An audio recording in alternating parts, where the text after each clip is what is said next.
what is this rod supposed to do? What's the application?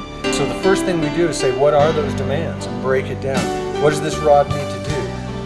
What kind of flies does it have to cast? What kind of conditions are you likely to encounter? What kind of fly lines are we typically going to use on them? What are the characteristics of the fish and how they behave? What are the characteristics of their forage and the food? How they fight. Yeah, how they fight, they are how they feed even. Right. Think of how different a pike northern feeds, let's say, compared to a rainbow trout, compared to a bonefish. Completely different. They live in completely different water environments, usually in different geographical regions, and they feed on completely different species and This is what we call our parts factory, where we make sections that will then marry into blanks and ultimately finish into fly rods. It all begins right here. This is our freezer. We've got both carbon fiber as well as a little bit of fiberglass in here. We currently use 4 different pre-pregs, all that slightly different carbon fibers with a little bit different moduluses that we can then combine into recipes that give us the actions we're looking for. When they manufacture it, they start with something that's called a polyacrylon nitrile. It's a petrochemical. It's a man-made fiber. It looks a lot like nylon. It's clear, etc. They take this clear fiber and they run it through some chemical baths and extreme. In addition to the material selection, this is one of the main aspects of fly rod design, are designing the dimensions of the individual patterns. What we have here are 2 tip and butt sections. You can see.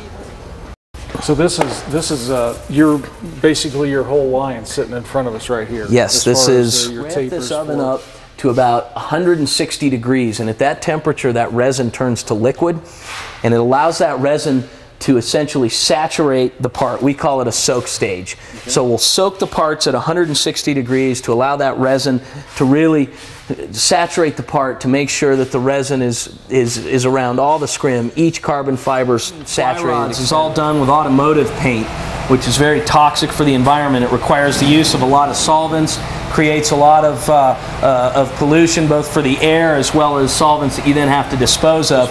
If this was an automotive painting facility, we'd have full ventilated hoods on right now, the works.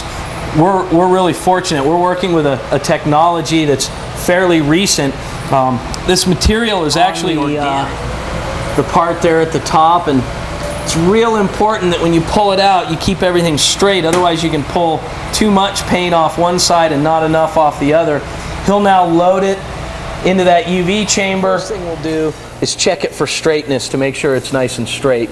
If the mandrel happens to be bent in there, or if the tension from the cello wrap is too high, you can actually get a part that's got a little bit of a bend to it. So we'll try and cull those here.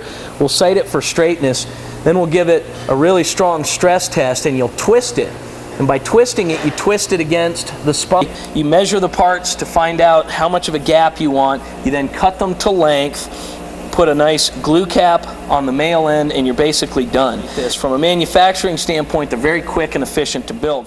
And what he'll actually try and do is he's going to try and match the outside wall of this ferrule to the inside wall of this part, and still meet his mark. And if you have a good ferrule fit, a lot of guys will talk about kind of a sound that it makes, and when you throw it up there, it almost makes a thunk, and you've got a nice and those individual cork rings.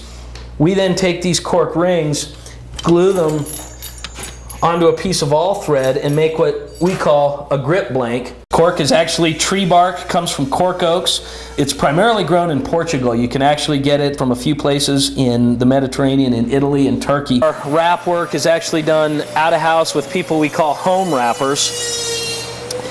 And they'll actually come in and pick up bundles of rods and then take them home and wrap all the guides on. It actually gets 3 coats. A first coat where you're just kind of saturating the thread. A second coat where you're building up a little more epoxy.